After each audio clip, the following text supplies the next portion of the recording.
Hello, thank you so much for joining us today. I'm Alison Cretney, Managing Director of the Energy Futures Lab, an independent initiative of the Natural Step Canada. We are a social innovation lab working to leverage Canada's assets and innovation capacity to accelerate an inclusive and equitable transition to a prosperous net zero future.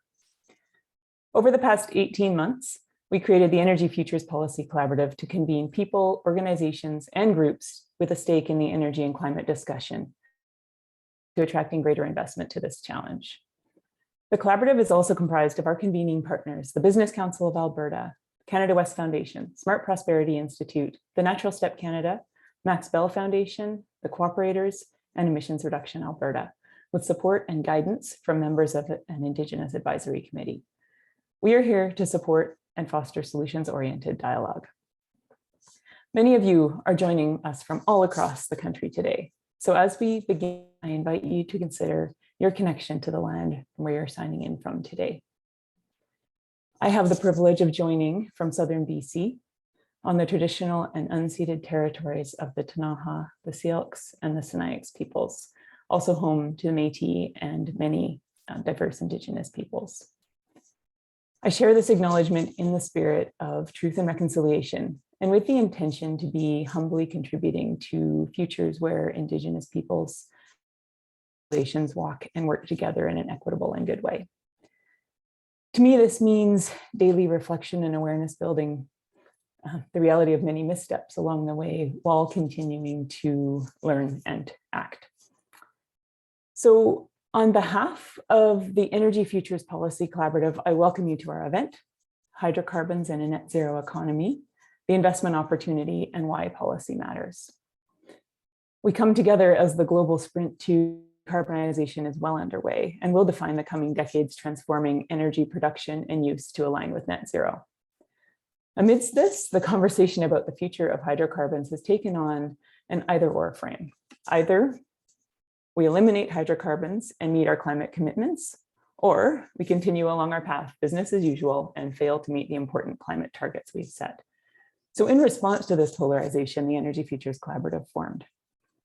We came together because while we see inherent tension between the development, many see an inherent tension between the development of hydrocarbons and climate action, there is also in fact an opportunity which can be unlocked via future fit hydrocarbons.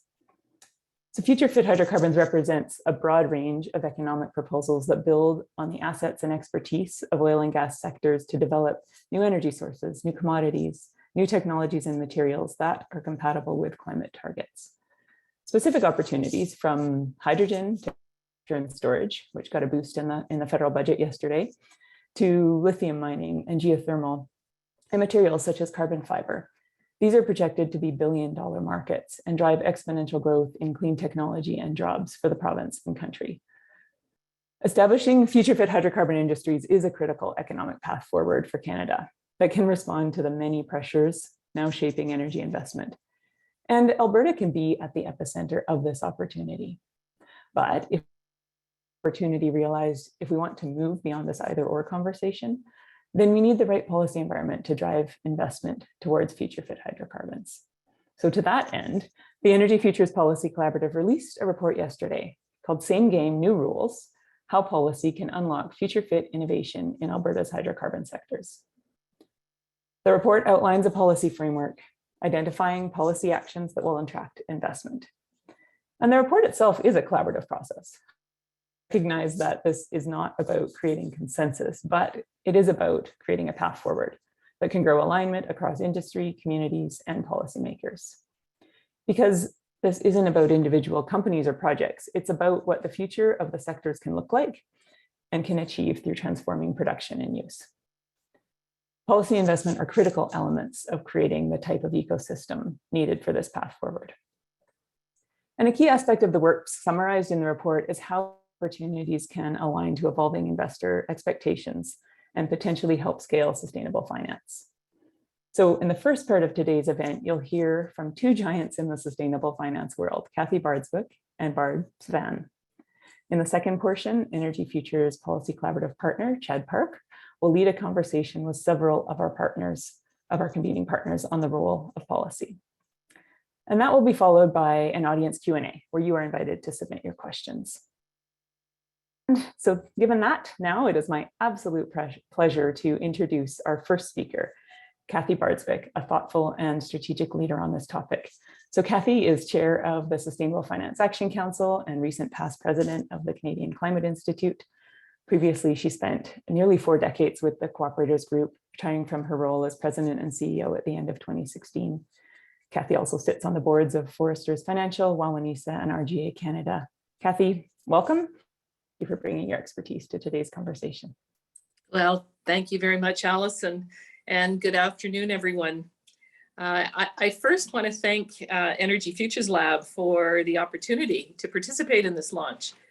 And because it's what I think, this report is what I believe is a very important, extremely important and useful contribution to Canada's decarbonization journey and to the significant role that Alberta has not only historically consistently played, but must continue to play if we're going to achieve overall success as a country. I guess I'm joining today's conversation with 2 hats. I was fortunate early on in this process to be asked to provide some counsel and advice as a member of the advisory council. So I did become familiar with this effort early in its infancy. But I would like to share my perspective this afternoon wearing a second hat, and that is as chair of the Sustainable Finance Action Council, or SFAC as we refer to it. And let me share a few words regarding SFAC that I think are most relevant to today's discussion. First of all, 25 of the largest Canadian financial services organizations comprise the membership of SFAC, representing the pension, the banking, and the insurance industries. And our initial mandate has required that we focus our work on 3 major areas of what in essence are the core infrastructure requirements, or tools as we often refer to them, to support a robust and functioning sustainable finance capacity for the country. All 3 familiar, I'm sure, to folks on this call, being number 1, disclosure, and Canada's need to ensure that our disclosure regime is aligned with international momentum. Taxonomy is our second area of focus, and with particular focus on transition for the country. And finally, data requirements to support sound decision-making.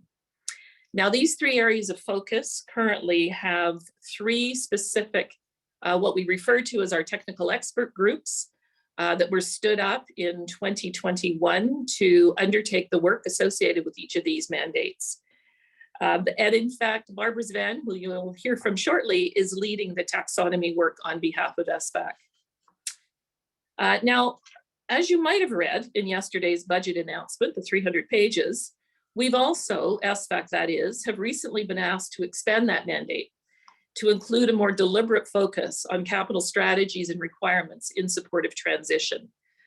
So we will be shortly turning our attention to how best to stand up that effort and resource and engage appropriately to contribute to that very critically important discussion associated with the role of private capital, the relationships with public and private capital partnerships, and how best to ensure that the dollars that this country needs to see vis-a-vis investment are actually realized.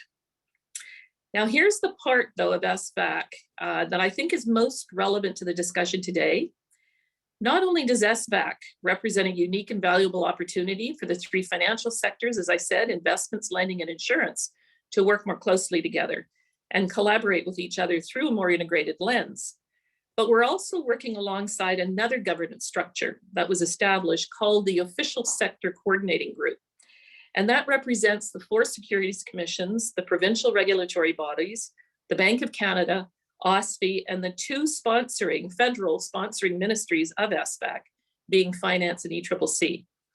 And this has created what we think is an extremely important opportunity for policy decision makers and the financial sectors to collaborate more effectively, to support each other's agendas in ways that can drive more effective and more impactful decision-making and on-the-ground execution.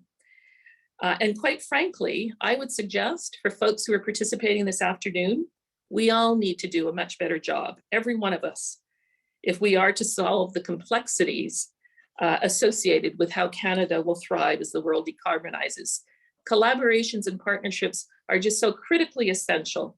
And I think it behooves us all to find ways to improve our skill sets, our individual skill sets as leaders appropriately.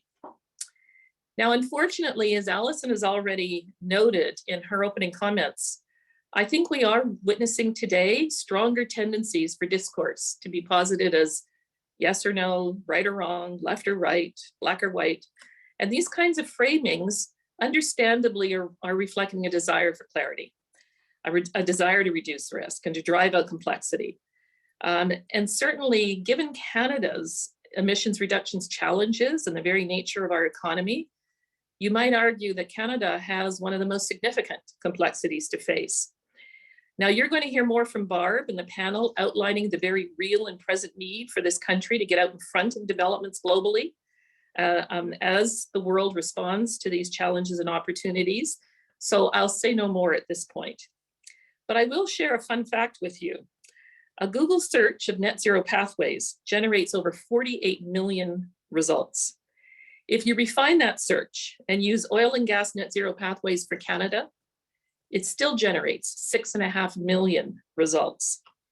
So clearly, lots of effort by a long list of experts has been spent of late defining possible pathways, suggesting transition opportunities, contributing potentially to an equally long list of uncertainty. But I want to suggest here that there's also a significant amount of certainty that we're all here to talk about today. Certainties that the report highlights in support of its recommendations, and I think certainties that are worth repeating as we continue this afternoon's deliberations. The first one that I want to repeat is that there is no question, I think, that the demand for hydrocarbons and combustion will decline over time. The argument is how quickly, over what timeframes, but the core fact, I think, is inarguable.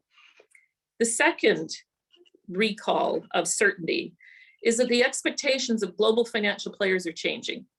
Much focus is currently on our investor sentiment, and I'm going to leave that to Barb to share more details with you. But I want to highlight that broader financial system shifts are taking place and quickly, and have been demonstrated again as recently as this week, when Munich Re, the largest reinsurance company in the world, announced that it was joining other international reinsurers in refusing to underwrite the East African crude oil pipeline. And this follows last year's announcement by Lloyd's of London, a significant player in the commercial space globally, that announced that it would no longer take on new business in the fossil fuels sectors globally by 2025, and it would be no longer renewing existing client business by 2030. So it's not only an investor consideration that we're facing, though Barb will delve into more detail, it is the broader financial system in its entirety that is moving. The third point I would make is that Canada has such a competitive advantage given its human and natural resources and its historic industrial successes. And closer to home for many of you on this call, Alberta continues to demonstrate success and courage as it seeks opportunities to leverage its natural, human, and industrial capacities to benefit from the energy transition. Many of you are better positioned than I to reflect on the efforts underway in Alberta, and I'm sure you're going to hear more from the panel. The question, though, is whether we will act quickly enough and aggressively enough as other jurisdictions seek to leverage those same transition opportunities. And Canada also has a stable and strong financial system, both private and public, with formal mechanisms for collaboration that I've noted earlier. In fact, the recent decision by IFRS to include Montreal as a critical governance hub as it establishes the International Sustainability Standards Board is recognition of this advantage. But of course, there are the uncertainties that I referred to earlier, nascent technologies, the speed, the nature of transition. More recently, of course, the massive political unrest and destabilization associated with the Russian invasion of Ukraine and its implications for energy security, access, affordability, and the potential role that Canada can play. And these are obviously just a few. You as individual leaders, whether in public or private leadership positions, are facing both these givens and these uncertainties but there's nothing new about that for you.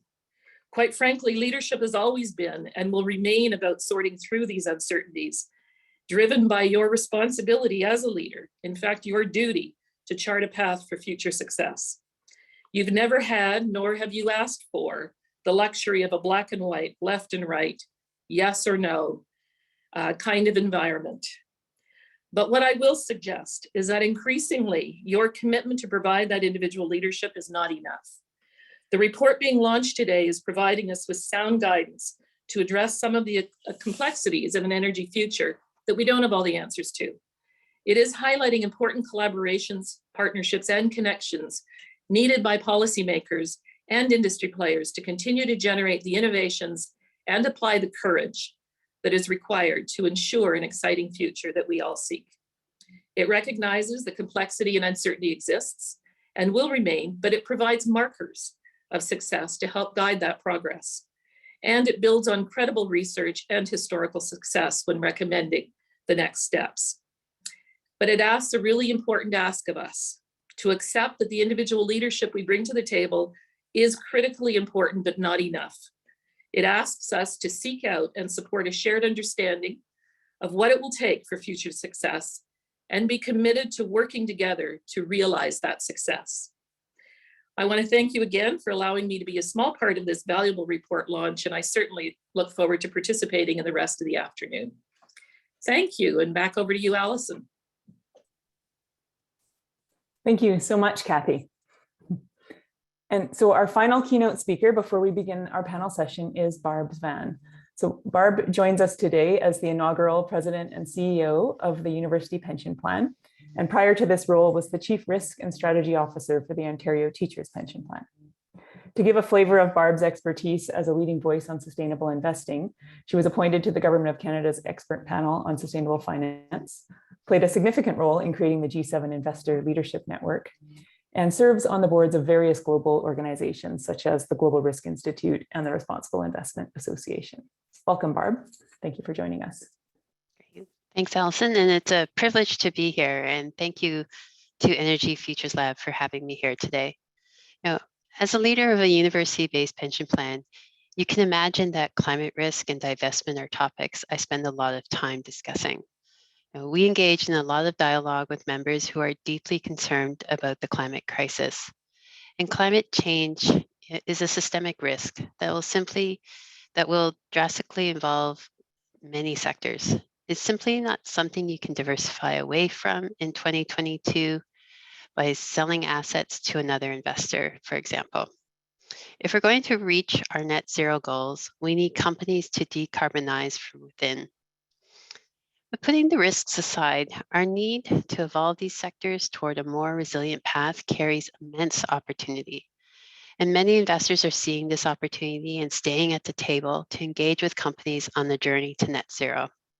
Now, I was honored to serve as one of 4 members for the federal government's expert panel on sustainable finance a few years ago. And our task was to understand how to mobilize capital towards the transition to a low carbon economy.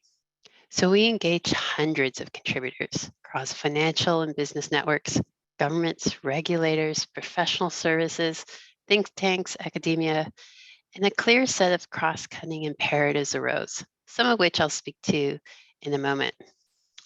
In our discussions, we were witnessing, though, remarkable commitment and compelling examples of innovation in action, just not at the scale that we needed.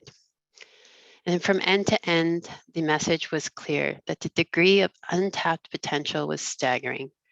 Our sectors house extremely talented innovators and researchers with the capacity to change the world. Canada's climate change conversation needed to shift from burden to opportunity. Since then, the climate conversation among the financial community, government, and companies has grown exponentially, and so has sustainable finance activity. The big difference at the most recent COP was the engagement from the financial sector. Now, the challenge that leading institutional investors, is that they're still in the process of learning, just like industry. And institutional investors are trying to figure out how to best align their portfolios with a climate smart future The standards and the guidance on what net zero or transitioning company looks like are still coming along. Watching things unfold since the panel 3 years ago, 3 of the imperatives have held very true and are aligned with the exceptional work of the Future Fit Hydrocarbon Initiative. I'm excited by the scale of activity against these imperatives since the report, but we have further to go, and the key to all being enhanced consistency and strong collaboration. So the imperatives. The first imperative, we need definitions and standards to help frame transition. In this area, you would often hear the need for a taxonomy. Taxonomy is really just intended as a reference guide to help issuers and investors understand the sustainability impact of a project or economic activity. This is key so that investors can deploy capital with confidence. It also helps us track sustainable finance flows so we know where the important gaps are. At the SFAC, the need has been expressed for one market-informed taxonomy that supports credible efforts to direct capital to the net zero challenges that Canada faces and capitalize on Canada's opportunities. Now, many of us have likely heard of the EU or the European Green Taxonomy, which has already was in existence and being worked on during the expert panel. In fact, at that time, China had its own version too. However, over the last couple of years, many regions have seen the value of developing a taxonomy. In just 2021 alone, after a long pause, 11 taxonomies were published from different regions around the world. Each differs to some extent to match national priorities. And I can tell you that 9 more are in development. Now, many of these taxonomies focus on green, but I would say quite a few are realizing they need to support companies across all sectors to helping them evolve and explore how the taxonomy can also support transition, including the EU, who recently published guidance related to the extended environmental taxonomy, recommending the creation of a traffic light system to include transition. Now, taxonomy focus on transition was a key recommendation of the panel, and I'm so pleased the SFAC is exploring how this can be done, and the Future Fit Hydrocarbon effort can serve as an important input. So moving to the second imperative is establishing useful climate reporting or disclosure. Another key focus area, as Kathy noted, for the SFAC and for the Future Fit Hydrocarbons initiative. Now, investors have long clearly articulated the need for high quality climate and sustainability disclosure to make investment decisions with confidence. If not, investors are left flying blind and they will fill in the gaps, probably not to the best of, to show the company the best in light that they can. Now, the expert panel encouraged the industry to adopt and embrace and see it as an opportunity to tell their story. Now, investors have been supporting the Task Force for Climate-Related Financial Disclosure, or another acronym, TCFD. It has become the de facto framework for climate reporting for a number of years, with over 3,000 organizations supporting, representing over $27 trillion. We've seen the Canadian Securities Administration and the SEC both come in the recent period out with climate disclosure consultations. And an important development last fall was the creation of the International Sustainability Standards Board, or ISSB, under the IFRS Foundation to deliver a comprehensive global sustainability-related disclosure standards, similar to how IFRS Foundation delivers high-quality accounting standards under the IASB. This new ISSB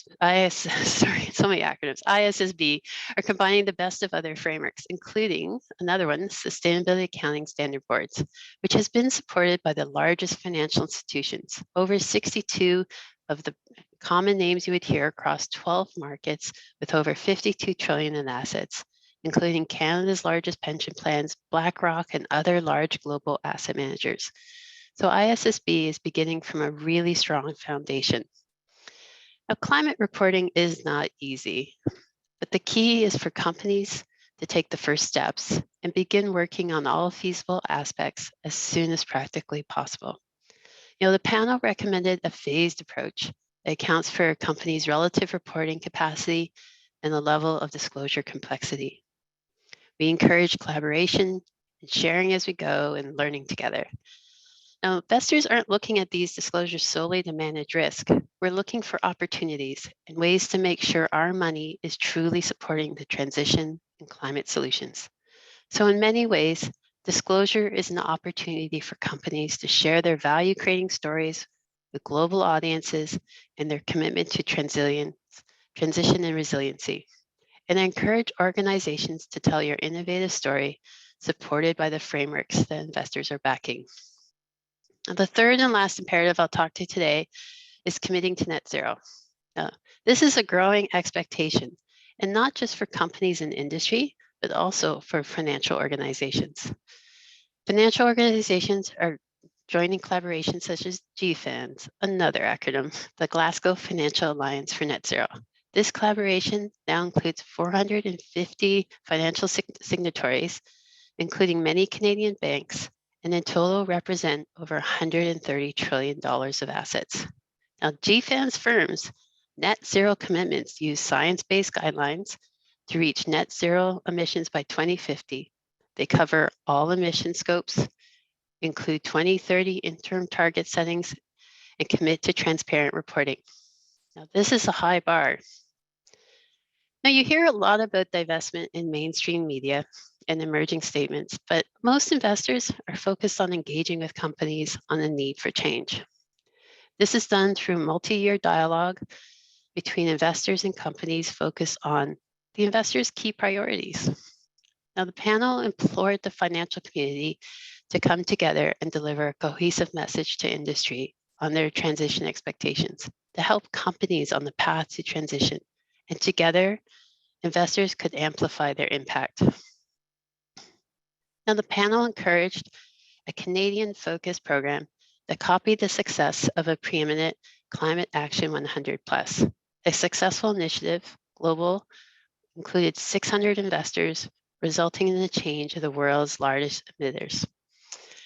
Since its launch, 2/3 of the focus companies have set net zero or equivalent targets. So I'm pleased to say in October, the Canadian financial community announced the launch of a collective engagement initiative called Climate Engagement Canada, in line with the recommendation from the panel representing over $3 trillion. Now, the initial focus will be the 40 highest emitters in Canada, and they will be announced soon. As far as we are aware, Climate Engagement Canada is the first of its kind as a national engagement program. It's an important milestone in Canada's journey. To learn more, see climateengagement.ca. Now, Canada has a world-leading financial sector and industries with exceptional capacity for innovation. By harnessing these advantages, we can be among the leaders in the global transition and a trusted source of solutions, expertise, and investment. Now, the collaborative initiatives I spoke to today and the Future Fit Hydrocarbon initiative are designed to bridge the gap, help investors deploy their capital with confidence. It's not about walking away from industries, it's about trying to make sound investments in the companies of tomorrow. For industry, part of the solution is telling your story and showcasing the incredible ingenuity and transformation happening at your organizations. The potential is exciting, and we are leaning in, and I hope you will too.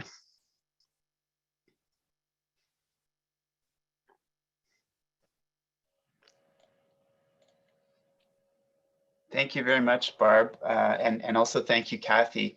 We're really fortunate to have both of you here to speak to these topics as we delve into the discussion a little bit more. And I know there may be opportunity for some Q&A a little bit later involving you. So thank you again for being here. And first thing I should do, I guess, other than that thanks, is to introduce myself. My name is Chad Park. I'm the Vice President of Sustainability and Citizenship with Cooperators. And I'm also a member of the Partners Group for this initiative, the Partners Committee. And so I'll be playing the role of moderator for the next discussion with panelists. And just before I do that, I'll offer a few kind of introductory reflections. I've been working in sustainability and climate change for a long time, for more than 20 years now. And I've often found that I end up in the role, or find myself in the role of translator. And some of you have heard me say this before, but by translator, I mean translating Albertan to non-Albertans and vice versa, in particular on these issues. And that's one reason why I've been so pleased to be a part of this, this collaboration, because really presents a kind of a next stage, I think, of helping bridge some of those divides and find some of the common ground that's necessary, that both Barb and Kathy spoke about in terms of needing to move forward as a country. In my day job with cooperators, I play the role of representing our organization to some of those global investor organizations that Barb just mentioned with the long acronyms, including the NetZero Asset Owners Alliance and the United Nations Environment Program Finance Initiative. And one thing I can pull from that really interesting vantage point is that the trillions of dollars of climate concerned capital that have been amassed in those coalitions is very serious about addressing the challenge, and very much informed by the science that underpins all of our collective efforts in the Paris Agreement and so on. So it excites me to be working on a project like this and having a discussion, a collaboration like this, because I see it as an opportunity for the country as a whole, and also for Alberta to not just withstand the energy transition in more of a defensive posture, but to embrace it, to benefit from it, and even to lead it in some cases. And I think that's critical, because if we're to succeed in the transition part of the energy transition, we need to stop thinking in terms of either or, and so on. And really the technologies and solutions that we're talking about with this report, and with the work that many of you are doing, it goes far beyond traditional oil and gas. It's really about building on what we have to unlock new sources of low emissions, low carbon growth. In Alberta, the future fit hydrocarbons may not have always been referred to in that way, but the work that has happened on that has always been a bit of a hedge from my perspective. But we're at a point now where we need to say, this isn't just a hedge for what possible future might be coming. This is really where the sector needs to go. And we've already heard that investors are ready for this, but they need clarity. And it's the type of clarity that only public policy can provide. So I'm really proud to be part of this exceptional group of partners and experts that's been working together on this over the last year or so. And we really have something to help us amplify the evolution that's already underway.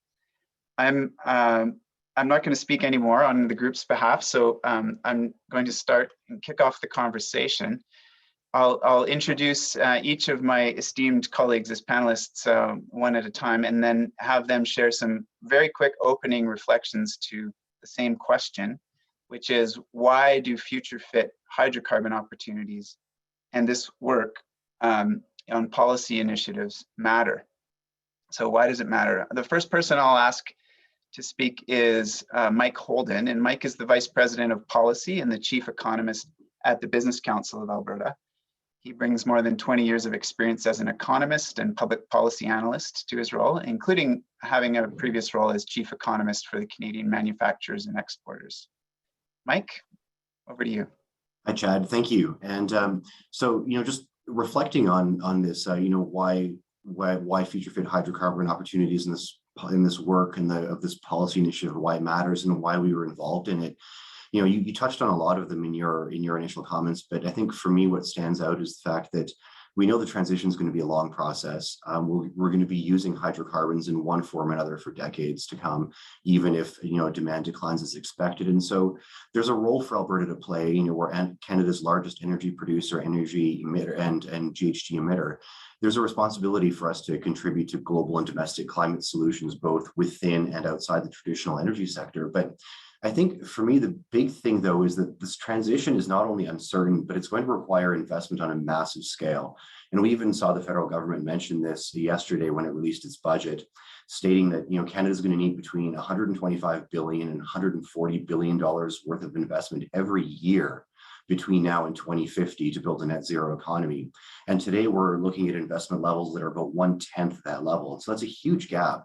And so for us, if Alberta is going to contribute to Canada's climate goals in a meaningful way, it's work like this from this policy collaborative focusing on attracting that investment to Alberta, both for future fit hydrocarbons as well as alternative energy sources and technologies. That's critical to helping achieve these climate goals. And so that's for me the thing that stands out the most. Okay, great. Thank you, Mike. The next person I'm going to invite into our virtual room is Dr. Colleen Collins. And Colleen is the Vice President of the Canada West Foundation, where she brings significant research, business, and policy expertise, a broad range of experience in administration, government, academia, and a PhD in marketing from the University of Alberta. Colleen, same question to you. Why do future fit hydrocarbon opportunities in this work policy initiatives matter? Thanks, Chad. What struck me about this work when I was invited to join this table was just the whole notion of future fit hydrocarbons. That, we've talked about the debate that it's an either or. And I thought that this term really encapsulated the opportunity. And so where does government fit in that opportunity? Well, just in the hydrocarbon space in particular, governments have to be at the table because they represent the people of Alberta as the owners of the resource. And so as the owners of the resource, there's an obligation to manage that resource. In the 70s, for us old folks who remember when we were worried more about conserving the resource, that was the government's role. Now we're concerned less about conserving, although of course we want to be responsible in the resource, but adapting the resource and maximizing the opportunities from that resource. And there's a policy environment around that that's required. And it's important for investors, it's important for people as consumers, it's important for Albertans as owners of the resource.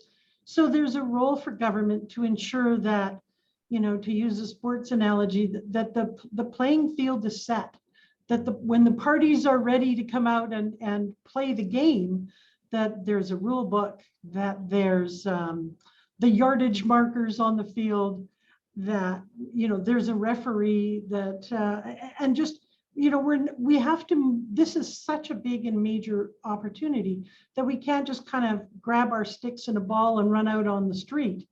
That we do need that playing field to be set. Okay, thanks, Colleen. We're really impressed that you've already introduced a sports metaphor into the conversation. That's terrific.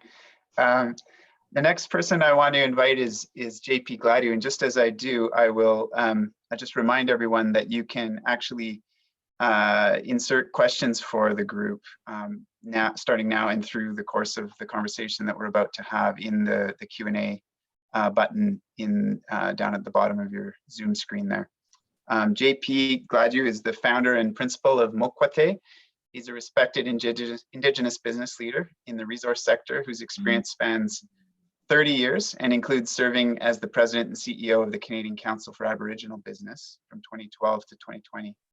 And now JP serves on the boards of Suncor, Broaden Mining, and the Institute for Corporate Directors. So JP, over to you.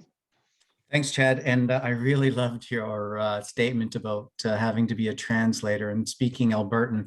If there was another province I should have been born in, it would have been Alberta.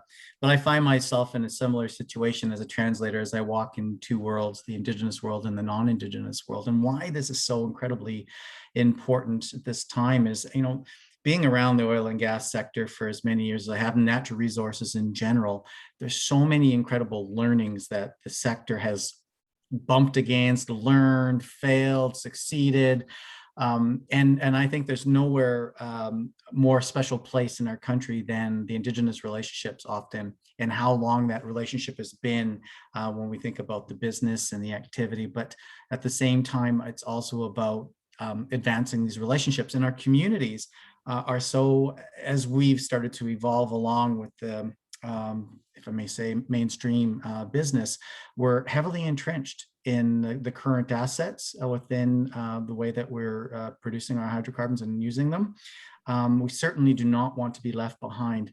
And I think anybody in this country that's been paying attention surely knows that if we start to get a misstep again with the Indigenous community as we start to transition into these new areas and these new ideas, the technology, processes, etc., if the Indigenous step isn't afforded the space at the table, we're doing the same thing, expecting a different outcome, and that's just insane, as you and I know.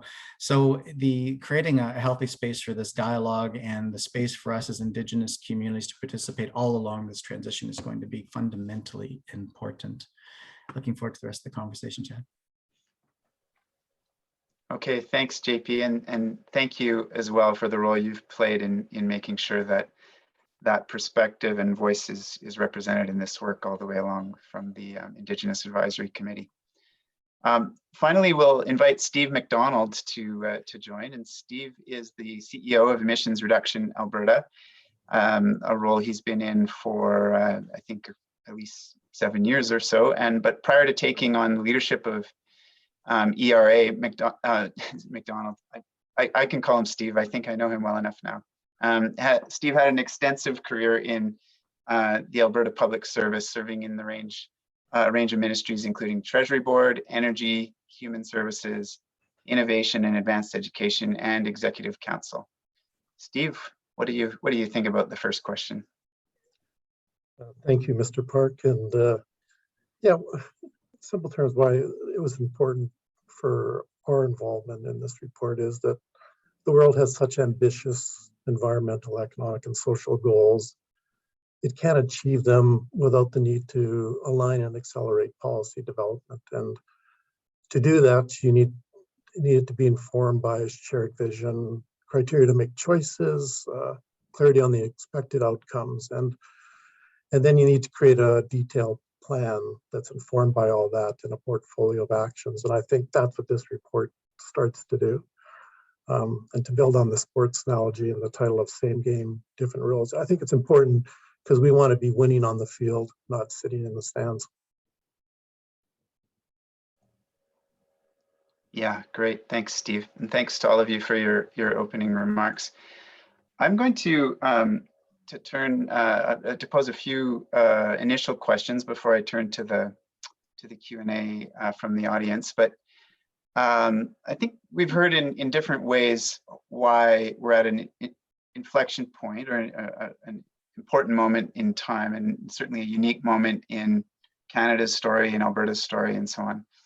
As we come out of the history-changing pandemic, the energy sector is in the midst of or looking at another boom, and at the same time, net zero commitments in the sector are growing. Technology roadmaps are coming out and proving we have there are pathways and we have the know-how to make these transformations really happen. And that said, all of us, and I dare say, I'll say all of us agree that policy will be a determining factor as to whether we can actually realize these opportunities at the necessary speed and scale. So my first question is to Colleen and Steve, who are both veterans in the world of energy policy. Why is this a public policy conversation and not just a problem for industry alone to solve? Colleen, do you want to go first? I think you're on mute, though. I'm there. I was nodding, but I didn't have my camera on. Thanks, Chad. I'm going to take Steve's analogy a little further and say not only do we not want to be sitting in the stands, we want to be setting the rules of the game.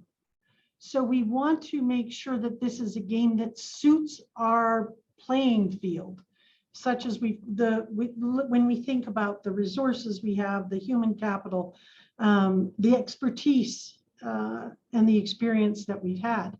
So this is, and the other thing is the scale and complexity. The scale is huge. This is not the territory for stickball in the street. This is such a large transition with large sectors of our economy, our energy systems, that we really do need to understand where the game's going and how it's going to be played. And so that requires certainty certainly for investors, because this game needs investors to come onto the field too. Somebody has to pay those players. So we have to ensure that investors know where the game is going. The company's industry needs to know where the game is going, and so do consumers, because we're going to be asking consumers to make choices in their world about how they use energy.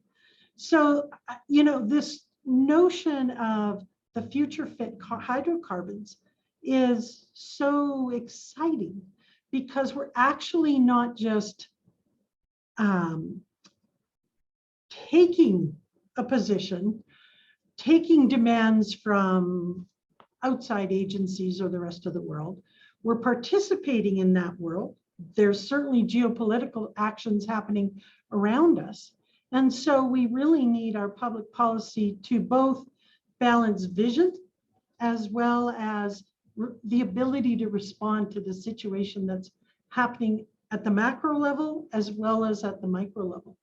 So the notion of creating a market for future fit hydrocarbons, that's a really exciting proposition, a very challenging proposition, but it really does need the sense of, if we're going to create a market, what's that market going to look like? Thanks, Colleen. How about you, Steve?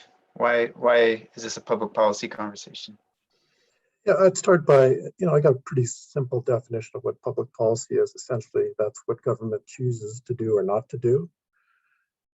And we are talking about changing systems of systems. And as we both, or we've all said in one way or another, that this is very complicated and complex, what we're trying to achieve. And it impacts all aspects of modern life, from social equity, reconciliation, markets, jobs, energy security is pretty current right now too.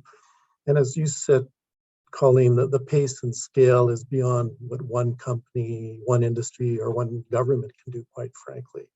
So there is a really strong role for government in this. And I like the way the report has also laid out the complexity of the policy choices that have to be made, that there's push policies, pull policies, growth and strengthen policies.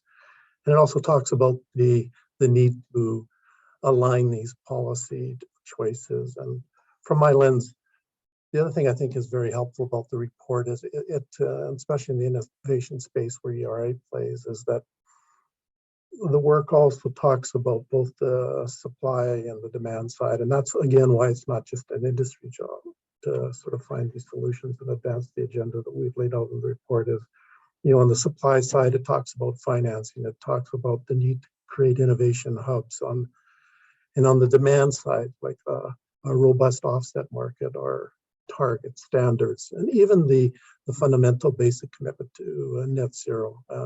Those are all legitimate roles for government and working in partnership with industry, but it certainly isn't on the shoulders of any one individual or company or jurisdiction to carry this heavy load.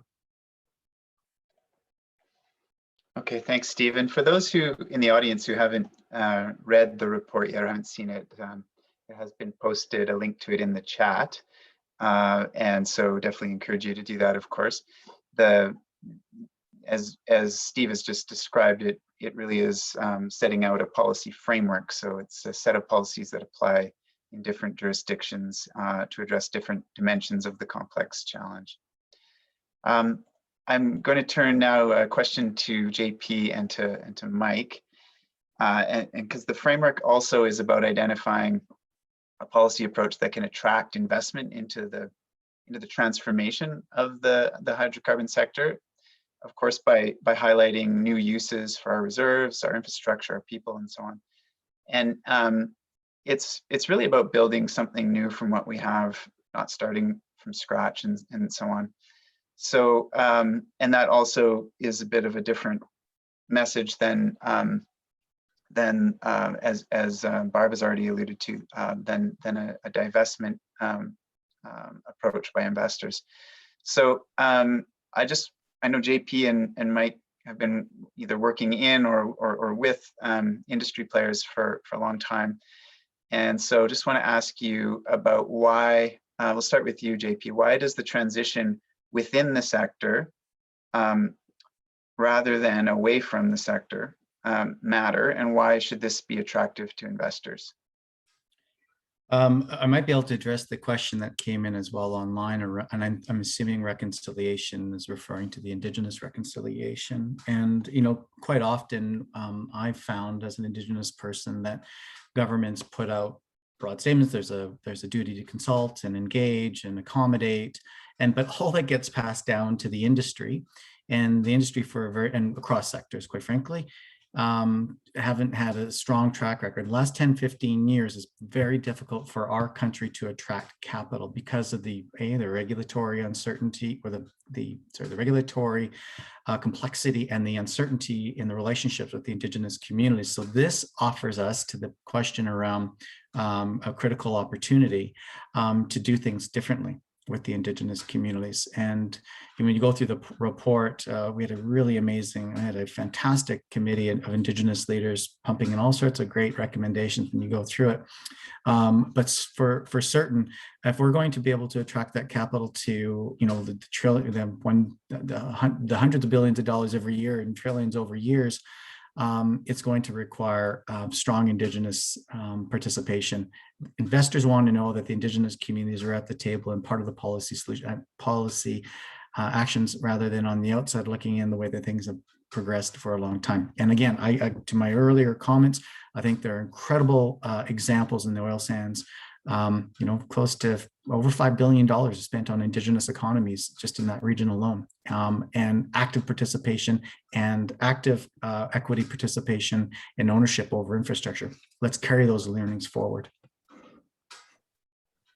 Okay, thanks, JP. And Mike, over to you on the question of the importance of transformation within the industry. Yeah, thanks, Chad. First of all, I want to echo JP's comments. I think that that was a fantastic response. From my end, there are a couple of reasons. One is on the economic side, and that is, we know that the oil and gas sector has been, the cornerstone of Alberta's economy for a long period of time.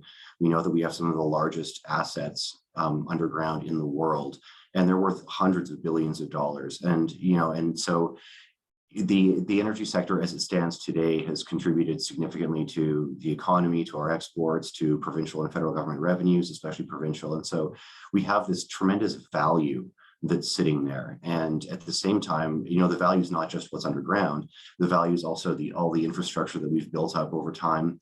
It's the knowledge and expertise and the skills and the businesses that have been created and developed and prospered as a result of the traditional energy sector. And so I think that part of the answer is that we want to find a way to preserve that value. We want to find a way to enhance it and to pivot it into areas where we do see these future fit hydrocarbons, where we're able to produce energy either in the same way but with a lower carbon intensity, or in a different way with a significantly lower carbon intensity. And so we want to be able to make sure that we can, like I said, preserve the value of that asset and do so in a way that helps to contribute to global climate solutions.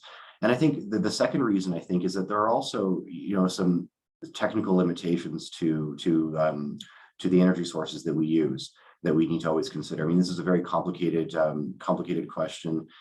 In Alberta, we have it would be very difficult to move to a net zero electricity grid because we rely heavily on natural gas as a baseload and peak load power. Many of our heavy industries in the province are hard to decarbonize because it's difficult to electrify things like cement and fertilizer production and other industries like that. And so we need to, all this sort of just circles back to the need to find a way to minimize the carbon footprint of our existing resource sector and to find new and exciting ways to use the assets that we have to contribute, whether it's through hydrogen, through carbon capture investments, or any others, to be able to make sure that we have this asset and treat it as an asset and treat the people and the expertise that we have as an asset and deploy them in these new and interesting directions. Okay, thanks, Mike. And I'm actually going to come back to you with a follow-up here. Just to build from that a little bit, the question of fossil fuel subsidies has been a heated debate, and of course we even just since the budget yesterday, the debate about the tax credit for carbon capture, utilization, and storage, and no doubt at a time when governments are being asked to make tough choices, saying governments need to prioritize future hydrocarbon opportunities could sound like a hard message to deliver. So, but of course, policy can do much more than just fund specific technologies or opportunities. And this is focused on really on establishing the right rules and the right playing field for transition-oriented projects overall to attract private investment. So, I just want to ask you to reflect on the idea that we need a policy environment that reflects the latest market and policy conditions for all of these types of projects to launch and scale. Do you have any reflections on that? Yeah, that's a good question. And, you know, there are a lot, and this is one of those questions where I can sit there and think of like 8 different things that I might want to talk about and not sure which one is the best or the most urgent. So I guess maybe I'll start with the fossil fuel subsidy component. And I think that the issue here is that we can't let the perfect be the enemy of the good. And we know that we need to not just work towards and try and achieve net zero by 2050, but we need to start making progress on that as soon as possible. And so we can't, and so what that means is that, you know, if you delay until you can completely decarbonize a sector, you're still pumping carbon into the atmosphere during that time period. And so with there are a lot of technological limitations to being able to fully decarbonize the economy. And so the use of fossil fuels is going to be needed for a long time, like I said. And so what we need is for industry and government to work together to help solve this problem. From an industry perspective, a lot of the technologies that they might want to invest in or they might want to adopt, they're risky, they're unproven in many cases, and companies don't have a line of sight to any kind of return on their investment. And so where the role of government comes in with things like this investment tax credit for carbon capture and other initiatives is to help provide some of that policy certainty and to be able to share some of the risk, at least in the short term, until these technologies are more proven, until things like the price of carbon increases to the point where there is an economic return to making these investments. And so it's kind of that bridging the gap component. While we're refining the technologies, while we're figuring out what the best approaches are, there's a shared risk component to making sure that we're able to actually make those investments now rather than waiting until they're economic and reducing pollution and reducing emissions in the short term rather than waiting until businesses have a line of sight to a return on investment. Okay, thanks, Mike. I have a feeling some of the other panelists might have some views on that question too. So we'll see if we can get to that maybe in the Q&A, because I think some of the questions that are coming in may relate to it as well. But I'll just move to one more question. This one I'll turn to Steve and then JP for. And we know, of course, climate change can't happen overnight, nor can addressing climate change, but threats to energy security can. And seems like it would be a really big miss to be having a conversation like this without factoring in a conversation about energy security. And the report doesn't address the crisis in the Ukraine and the Russian invasion of the Ukraine, but I want to provide an opportunity for some of you to speak to the issues of energy and national security, which are top of mind. So I guess the question is, at a point in time when we cannot separate these two, how do you see future fit hydrocarbons fitting into this picture? Steve, do you want to take a shot at that? Sure, thanks, Chad. Yeah, and the horrors in Ukraine have been a stark reminder that you can't split those two, that climate change actions, energy security, and a whole range of variables need to be considered, and that there's a real tension created by the stringency and timelines of policies, measures, and goals that we're seeing right now. I'd just like to also say that this idea of energy security is not a new concern. You know, we've seen it repeated again and again with OPEC, the war in Iraq, Hurricane Katrina. And so I'm not convinced that this is a fundamental shift in the belief that we need to address the impacts of climate change. It will create some uncertainty for sure. But to me, it's a powerful reminder of the need to acknowledge the complexity of what we are doing, and to be careful not to rely on sort of models or black and white approaches, linear approaches to the solutions, because that's being unrealistic in a lot of ways. And really the issue is around the concentration of energy sources. It's about price and availability. How do we ensure an uninterrupted supply of affordable, reliable energy to the masses? And the last point I'd make on this one too is we have to be careful not to make this just about hydrocarbons. You know, the distribution of energy sources is unequal across all of society. Renewables are a case in point. Not everybody has equal access to wind or solar assets or geothermal or biofuels, or even the minerals to produce the hardware that allows those energy sources to be utilized.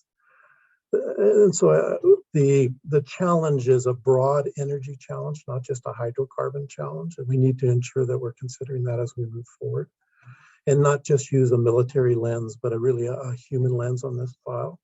In a way, to me, it sort of reinforces this idea of a just transition. It's much broader than maybe some of the more limited definitions I've seen. And it's really about assessing risk comprehensively. And energy security is one of those risks we need to keep front and center as we sort of assess the practicality of our ambitions and the plans we're going to take to actually achieve those goals. Okay, thanks, Steve. JP, how about your reflections on that question? Brilliant. First of all, brilliant, Steve. I'll put a slight departure on that. And again, often being one of the few Indigenous people at the table, we're often viewed as the caretakers of the land. We're often leveraged in certain ways, which these days, I mean, you can look at, say, the protests down in against Scotiabank and RBC, et cetera, for investing in traditional oil and gas assets. And unfortunately, the narrative is getting away from us. I see the signs like Indigenous people don't want this. And I'm like, have you been to our communities? Because you'll actually see we're very active participants across all of that. And that type of attitude breeds sometimes the most severest actions, which we've seen on the gas project this past year, or just recently. And at the same time, I think to my earlier points around being able to get our energy, our assets, and current and future, more investors are now looking again at the ability of Canada to get its relationship right with the Indigenous communities. And we've not done a good job in this country in actually showcasing the progressive nature of our relationships with industry. And so co-leading these, I think, would also address some of the risk, which will drive down cost, which will make things more affordable as we begin to get into these new transition, into this transition period. You know, having Indigenous oversight is not a bad thing. I think that's only going to lead to security over time. Okay, thanks, JP. I'm going to turn to some of the questions in the Q&A. I know JP has already offered a response to one of them. Some of them are quite long, and thank you to those of you who posted your questions already. So I don't think I'll read them all. I'll just invite everyone to read them, but I will say enough about them in order to point them to who I think might be the right person. So I'm going to go to Peter Koning's, I guess, two questions. And the first one, I think I'll turn to Steve. It says the Oil Sands Pathway to Net Zero Alliance CEOs continue to meet weekly to advance plans, including for CCUS and probably for some of the other topics covered in the report too. What key message would you want them to hear or know about this report? Is there anything you'd like them to be doing more of or less of? And I'm going to point it to you because I think Emissions Reduction Alberta is often involved in a lot of these kinds of discussions and projects. Yeah, thanks, Chad. you know, I have to begin by saying I think the Pathways Initiative is just a real game changer. The level of commitment, the ambition, even setting a shared goal of net zero is just fundamental and has been absent in the Alberta narrative for too long. So 100% behind it. In terms of what's in the report that I think is helpful for the oil sands industry is the portfolio approach, that as they assess what they need to do specifically in their companies and industries in terms of the capture, the transportation, and the sequestering value chain, they need to be thinking about other sectors, other value chains. They need to be encouraging the policy options that I think are included in the report in terms of creating the innovation that they're going to need to reach their goals. So I think it's another valuable roadmap for them to consider and to align their pathways with in many ways. In terms of anything you'd like to see them doing more of or less of, I think the key thing is action. I saw there's another question in there that talks about building trust. And I think part of the challenge for Alberta, we've done too much time talking about the past and not about the future. This report talks about the path forward, and I think the Pathways project itself needs to not just talk about what they're going to do, they need to actually begin to do it. And I'm very optimistic that we're going to see real action in this space. And some of the pieces in the federal budget are putting in all the conditions for success in terms of financing, payback, and the regulatory and other conditions necessary to make the significant investment that sector needs to make to be successful in a net zero world. Okay, thanks, Steve. There's some good quotables in there. JP, I think you'd like to weigh in on that first question too. Is that right? Yeah, just really quickly. It's also one of the things that we need to be cognizant of when we think about the operational expertise of these companies and the balance sheets of these companies and their commitments. And I absolutely agree. This is a game changer for our country, and the government relationships have to be tighter. I'd like to see, it was great to see the investment in the budget yesterday. But when you think about all the technology that's coming up and the ideas, we've got to pair that with the oil sands companies, because there's in my opinion, there's no better sector in that scale to get the carbon out of the air, get it back in the ground, because of the operational expertise and, as I said, the balance sheets. So it's also a two-way relationships and communicating that back out. I'm excited about the possibilities. Okay, thanks, JP.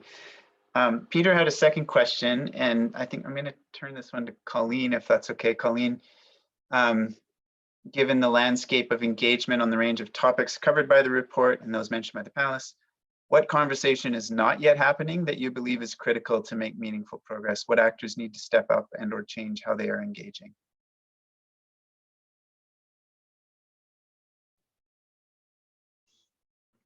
So I think, you know, going back to the Pathways group, what was interesting about the Pathways group is that they didn't wait for government. They need government, but they didn't wait for government. They laid out a path, provided the intelligence for government. And I think that's part of the thing here is when we look at, you know, the push, the pull, the grow, the strengthen, how we can have those kinds of engagements around where industry, where communities feel that they can identify opportunities. So where governments get in trouble picking winners is when they get out ahead, too far ahead. When there's actual real intelligence on the table, then they can actually start to actually really pick winners. There's always going to be some bumps in the road, but I think they can really pick winners when there's that sufficient engagement and intelligence coming from the critical stakeholders. And so I think if we think about hydrogen, and there's lots of talk about hydrogen, and there's lots of it's a great strategy, but without engagement from where there might actually be a market for hydrogen. For example, the ATCO Syncrude or Suncor collaboration, they're creating a market that will actually attract other customers. And so that's the kind of engagement that we need more of. And those who aren't thinking about where they fit into these potential markets should start thinking about that. Okay, thanks, Colleen. There's a question here that at this point seems to be the top ranked question. So I know that's a race that's been changing since we started here, but I'm going to actually, I won't read the whole thing, but I'm going to pose it to Kathy Bardswick because it deals with disclosures and it's talking about how the attendee says that in speaking of rules of the game, investors appear to be taking a back seat in driving companies to embrace the transformation of business models. And it talks about RBC. Then down below it says, in this ecosystem, what kind of disclosure rules, investment rules, and so on are needed so both investors and companies have the certainty to move forward more boldly in the path of transforming their business models. I think that's part of what's on the plate for SFAC, or at least the disclosures topic. So could you weigh in on that one, Kathy? Yeah, I sure can. I mean, when SFAC was first formed in June of 2021, our first ask was to do a bit of a landscape review of the level of support and readiness the financial system in the country had for mandatory disclosure, assuming that there was still a question of whether the financial system endorsed or didn't a form of mandatory disclosure. Fast forward only a few months and you've got now, well, I shouldn't say a few months, 9 months, you've got the SEC's draft consultation out. You've got the 4 securities commissions in this country working together and issuing a draft consultation process. And you had, with our efforts, we did that landscape, and there was no question that it wasn't whether we needed a mandatory disclosure framework and regime. It was how do we best implement something that actually makes a difference, that really focuses on true materiality, that provides the resulting real benefit of disclosure as opposed to a checkbox exercise with a lot of administration and bureaucracy associated with it. And more important, or just as importantly, and aligns, particularly for organizations who are global players, aligns with what's going on globally, both across the pond in terms of the EU, but with the US. And that's all coming together. And I think some of the key messaging there that I started to iterate in my response is, make sure that it is truly a value, that the disclosure regime that we identify is a value, that it's real, that it's genuine, that there is consistency in the frameworks and the comparability and credibility, so that you are in fact applying decision-making processes that are fair and equitable and comparable and aligned. And finally, from an SFAC perspective, that we find ways of providing tools, particularly to organizations where this is going to be quite cumbersome, because they're not as large or as sophisticated as others who've been in the space trying to figure out how to report for a number of years now. So lots of work to do, but the commitment's there. And I think the fundamental message is around ensuring that it's of value. Like, let's not get into these exercises where it's not of real value and it's not genuine and credible. Is what's underlying the work at SFAC. I know I'm not giving specific answers, because I think all these consultations are going to end up with, hopefully, a regime that is in fact aligned globally with kind of fundamental mandatory baselines of reporting. And I didn't get into the scope 1, 2, 3 argument and the scenario arguments. Those are all part of this consultation process, and I think we'll end up in a better space than we're in today. I think it might have been Mike that said, let's not allow perfection to get in the way of progress. And I think that's the approach we're taking at SFAC. Thanks, Kathy. I'm just going to ask you a follow-up. Yeah. Because I kind of read into this question actually, I guess a concern that this, let's say, these disclosure rules and so on that are coming are not going to be enough to drive change, that they might just result in incremental improvements rather than transformation.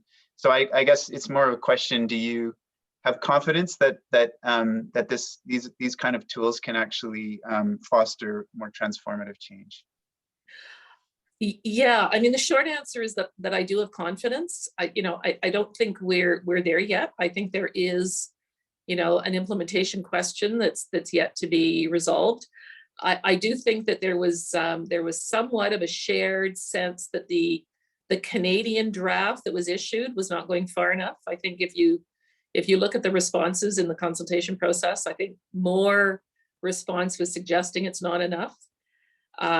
Certainly now that the SEC has issued its positioning, at least its initial positioning, and we all know that that's a relatively long road yet that will be challenged and there'll be pushback and all the rest of it. But the SEC's guidance will suggest that the Canadian starting point might have been a threshold that wasn't high enough. But at the end of the day, the other side of that argument is true too. You could end up in such a cumbersome process that you lose the forest for the trees. So what is really important here? What are the fundamental disclosures that are really important that are going to affect decision making and move the needle? And that's really, I think, what we're all concerned and want answers to. Okay, great. Thanks, Kathy. That's great. Question from Lee Krzyzewski. Who are the leading companies in Alberta preparing for the energy transition? Are there examples of companies using best practices, future fit hydrocarbons, and so on?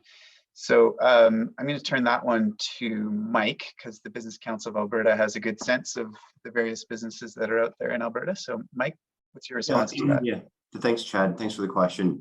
It's in a way a difficult question to answer because there are a number of companies that are involved in trying to make progress on making their hydrocarbons more future fit. And so I have some specific examples, but I want to preface them by saying that I'm not aware of all of them or all of the initiatives that might be bubbling under the surface. And so I don't want to exclude anybody by omission for any of the interesting initiatives that they have going on.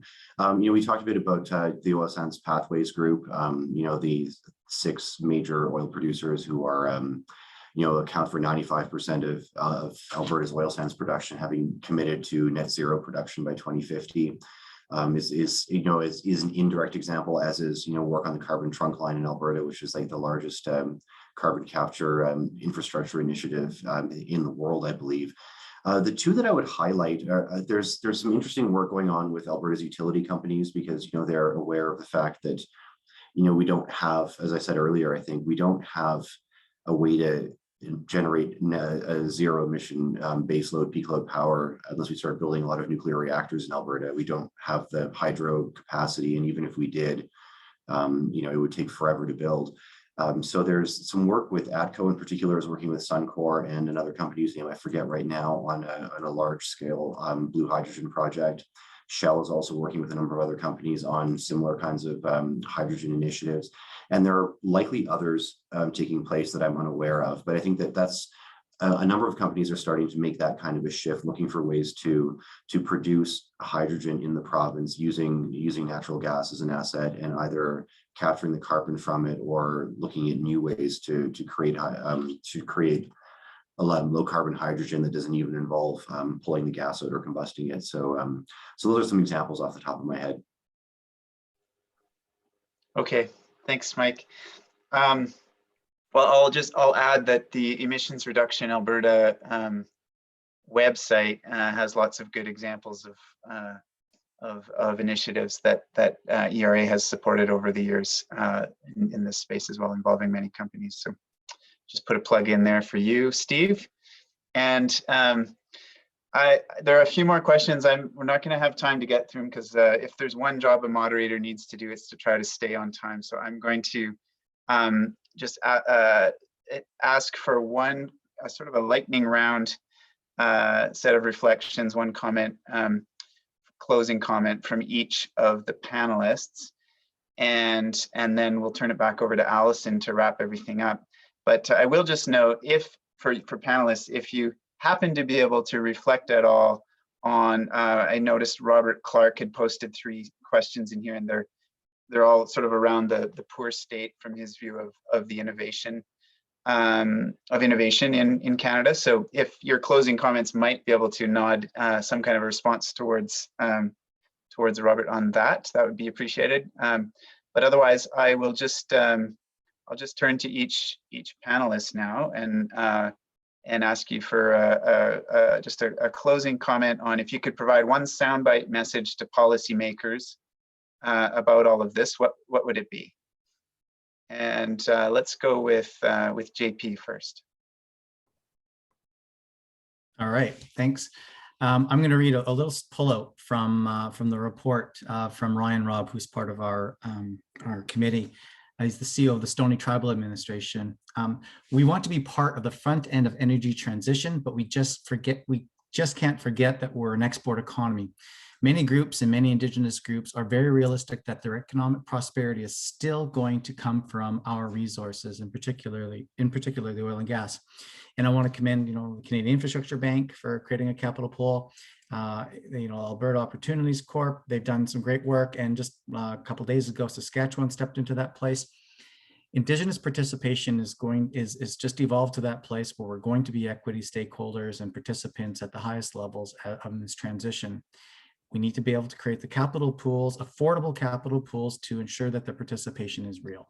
Otherwise, we're going to get into the same challenges we've been going into. Okay, thanks, JP. Colleen, how about you? What's your soundbite? Quick one. The question about innovation is also a question of scale.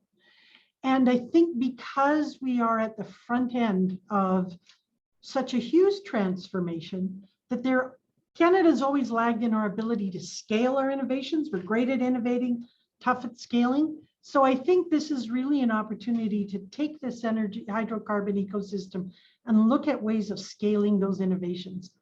SMRs is a really good example where that is going to require scale to be adopted, and we've got it here in Alberta.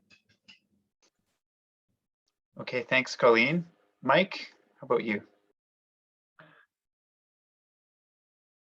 Sure, there I am. So first of all, on the question of innovation, I 100% agree with Colleen. It's really a scaling problem. I mean, Albertans and Canadians have been good at generating IP, and we're good at coming up with new ideas. We're not very good at doing anything with them, and that's been an historic problem we've had. And I point out quickly that there was to my eye, a fair bit of mention of those kinds of things in the federal budget yesterday. They were all a little on the vague, to be determined later side of things, but there was at least what I thought was a recognition that this is a problem that we do need to address in this country, and that there were some steps that the federal government was at least prepared to take. What that looks like, I don't know yet, but it's a step in the right direction. As for the soundbite, I'd say that there's no one right way to approach decarbonization. We need really to we need an all of the above approach. We need to not eliminate any options on principle, and we need to do whatever we can to act as quickly as we can to get rolling on this, and that includes future fit hydrocarbons. Great, thanks, Mike. And last word to you, Steve. Thanks for the earlier shout out, by the way, Chad, I appreciate that. What I would say is that innovation and action are needed across all systems to be successful in the energy transition. And I think what this report does is lay out some informed advice about the sort of innovation and action that can happen in the policy space.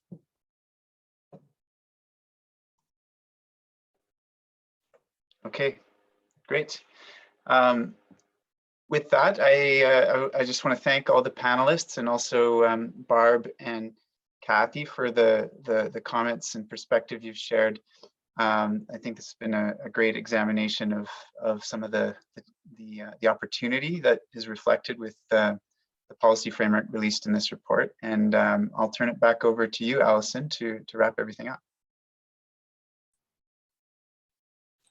Wonderful, thank you. Well, thank you so much to our panelists, Dr. Colleen Collins, JP Gladio, Mike Holden, and Steve McDonald, for the rich and insightful discussion this afternoon, and to our keynote speakers, Kathy Bardswick and Barb Svan, for helping set the stage for us this afternoon.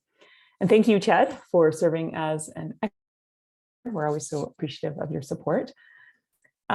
Yeah, now more than ever, we need solutions that can capitalize on a full array of strengths in our energy sectors, connect divided camps, and bridge today's economy with that of tomorrow's.